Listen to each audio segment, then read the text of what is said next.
Une difficulté à rester concentré sur une tâche, un petit peu de dispersion, un petit peu de surcharge informationnelle, comme une envie, une attraction vers les réseaux, les informations sur YouTube, sur Insta, sur Facebook, sur toutes les plateformes que vous connaissez. Bienvenue chez Uranus en Gémeaux. Uranus en Gémeaux, cette semaine, fait des beaux aspects à Vénus. Donc c'est une vraie opportunité de rencontrer des gens intéressants, épris de justice, épris de beauté. En plus, ici à Gustavia, en maison 11, Vénus en balance, c'est vraiment créer du lien, créer des relations harmonieuses. Même si parfois la balance s'oublie un peu dans son besoin d'harmonie. Il y a un beau transit aussi de Uranus, un trigone à Pluton qui est rétrograde. N'oubliez pas, j'ai la publication sur Pluton rétrograde en Verseau.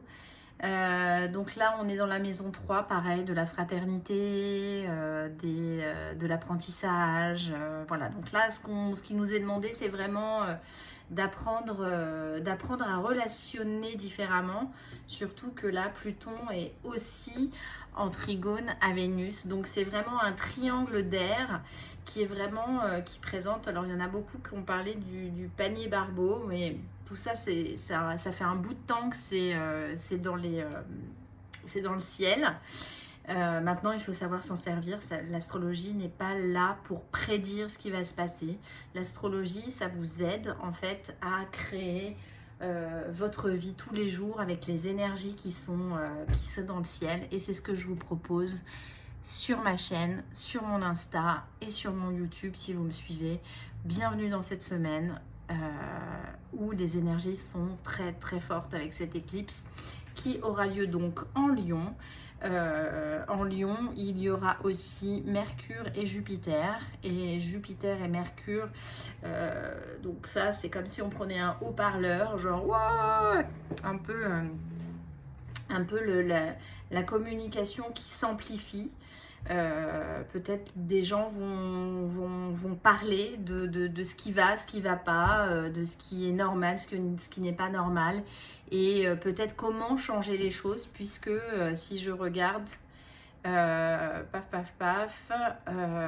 c'est quand même une opposition Pluton-Mercure, donc comment on va pouvoir communiquer autrement pour construire quelque chose de plus vertueux au niveau collectif.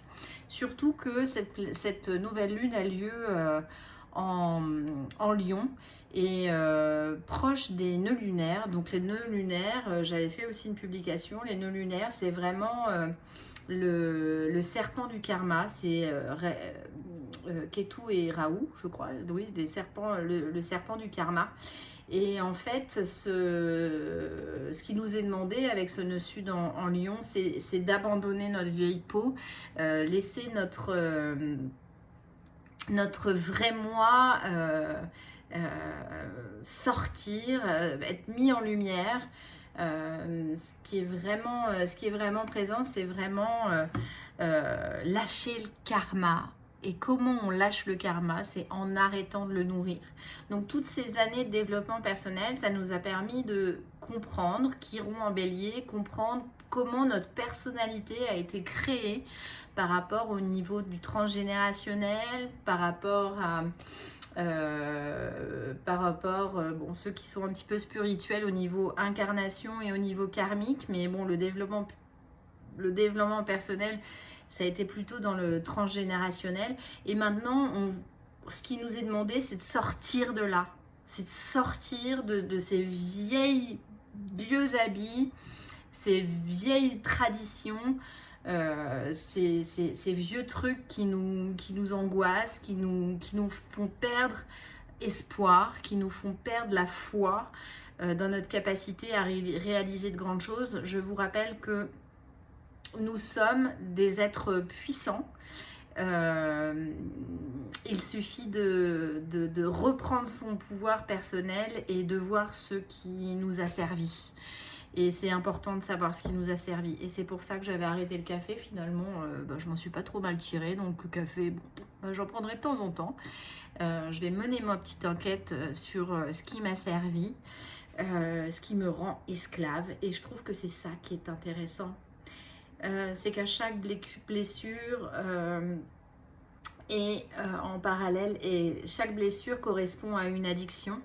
Et du coup, ça nous permet de voir, grâce au petit défi Yoga Bar qu'on utilise notamment avec Julie, d'écoute transformative, on utilise justement ces blessures pour comprendre ces addictions et puis redevenir libre. Et c'est vraiment tout l'enjeu d'Uranus en Gémeaux. C'est vraiment... ça va nous aider vraiment à aller rapidement changer de mentalité. Et ça, mais je suis tellement contente. Quoi dire d'autre? Il y a un carré Mars-Vénus qui est toujours présent. Mais bon, là, je pense que c'est vraiment... on était en carré Mars-Vierge. Maintenant, on est en carré Mars-Vénus-Balance. Et je me dis, quand est-ce qu'on pourra être en trigone, quoi? D'ailleurs, je vais regarder. Quand est-ce qu'on va pouvoir réellement fonctionner ensemble? Quand est-ce qu'on va pouvoir tous se prendre la main et créer tout ça ensemble, en fait? Quand et comment? Moi, c'est ce que je pose comme question. Alors, suivez-moi. Et je vois pas, puis j'imagine que vous êtes déjà sur pas mal de pages. Donc, j'avais Vénus Balance, donc la circulation des idées. Uranus Gémeaux, Mars en Cancer, voilà, Mars qui défend la famille, la matrice. Bon, il n'est pas forcément hyper puissant, Mars en Cancer, mais moi je l'aime bien parce qu'il va chercher dans les eaux profondes de l'inconscient et puis il soulève des trucs. On va bosser un peu, moi j'aime bien Mars en Cancer. Et puis Neptune, Bélier, en Bélier, Pluton, Uranus, c'est voilà, l'innovation, la valeur, les transformations venues profondes, tout ce dont je vous parle depuis un bout de temps.